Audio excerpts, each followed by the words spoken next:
এই অঙ্কটি করতে গিয়ে সাধারণত আমাদের সবার মাঝে মধ্যে ভুল হয়ে যায় এবং এত সহজ অঙ্কতেও নম্বর কেটে যায়। যে কোনো চাকরির পরীক্ষায় কিন্তু এই নিয়মে অঙ্ক এসে থাকে।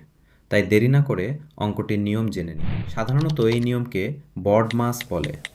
বডমাসের ফুল ফর্ম হলো B for brackets, O for order of powers and roots, D for division, M for multiplication, A for addition, S for subtraction.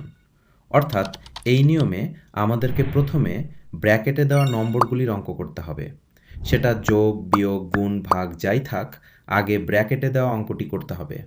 তারপর পাওয়ার বা রুটের অঙ্ক করতে হবে। তারপর ভাগ করতে হবে। তারপর গুণ করতে হবে। তারপর যোগ এবং লাস্টে বিয়োগ করতে হবে।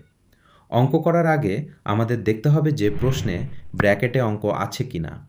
যদি না থাকে তাহলে দেখতে হবে পাওয়ার বা রুট আছে কিনা। যদি থাকে তাহলে কিন্তু নিয়ম মেনে অঙ্কটি করতে হবে, না হলে অঙ্কটি পুরোপুরি ভুল হয়ে যাবে। এবার ব্র্যাকেট বা রুট যদি না থাকে তাহলে যোগ, বিয়োগ, গুণ, ভাগ এগুলো দিয়েই অঙ্কটি শুরু থাকবে। ব্র্যাকেট থাকলে ব্র্যাকেট প্রথম, ব্র্যাকেট নেই রুট আছে তাহলে রুট প্রথম। ব্র্যাকেট বা রুট দুটোই না থাকলে ভাগ প্রথম, ভাগ না থাকলে গুণ প্রথম। বডমাসের নিয়মে ভাগ এবং গুণের পরেই কিন্তু যোগ এবং বিয়োগ করতে হবে, না হলে অঙ্কটি পুরোপুরি ভুল হয়ে যাবে। তাহলে আমরা বুঝলাম যে বডমাসের নিয়মে প্রথমে ভাগ, তারপর গুণ, তারপর যোগ, তারপর বিয়োগ।